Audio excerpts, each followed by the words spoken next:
नवरात्रि की चौथी देवी कुष्मांडा की पावन कथा। नवरात्रि में चौथे दिन देवी को कुष्मांडा के रूप में माना जाता है। अपनी मंद हल्की हंसी के द्वारा अंड यानी ब्रह्मांड को उत्पन्न करने के कारण इस देवी को कुष्मांड नाम से अभिहित किया गया है। जब सृष्टि नहीं थी, चारों तरफ अंधकार ही अंधकार था, तब इसी देवी ने अपनी ईशत हास्य से ब्रह्मांड की रचना की थी।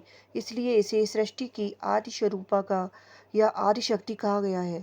इस देवी की 8 भुजाएं हैं, इसलिए अष्टभुजा कहलाई। इसके 7 हाथों में क्रमशः कमंडल, धनुष, बाण, कमल पुष्प, अमृतपूर्ण कलश, चक्र तथा गदा है।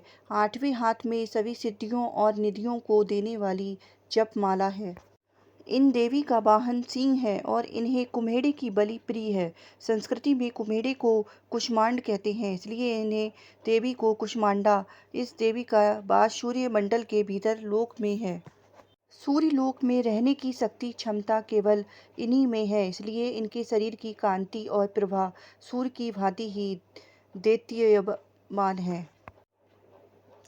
इनके ही तेज से 10 दिशाएं अलौकिक हैं। ब्रह्मांड की सभी वस्तुओं और प्राणियों में इन्हीं का तेज व्याप्त है। अचंचल और पवित्र मन से नवरात्रि के चौथे दिन इस देवी की पूजा आराधना करना चाहिए। इससे भक्तों के रोगों और शोकों का नाश होता है तथा इसे आयु, यश, बल और आरोग्य प्राप्त होता है। ये देवी अल्प सेवा और भक्ति से ही प्रसन्न होकर आशीर्वाद देती हैं। सच्चे मन से पूजा करने वाले को सुगमता से परम पद प्राप्त होता है। विधि विधान से पूजा करने पर भक्त को कम समय से ही कृपा का सूक्ष्म भाव अनुभव होने लगता है। ये देवी आदियों व्याधियों से मुक्त करती है और उसे सुख, समृद्धि और उन्नति प्रदान करती है। अनंत इस देवी की उपासना से भक्तों को सदैव तत्पर रहना चाहिए। देवी पुराण के अनुसार सृष्टि के जन्म से पहले अंधकार और साम्राज्य था। उस समय आदिशक्ति जगदम्बा देवी कुष्मांडा के रूप में सृष्टि की रचना के लिए जरूरी चीजों को संभालकर सूर्यमंडल के बीच में विराजमान थीं।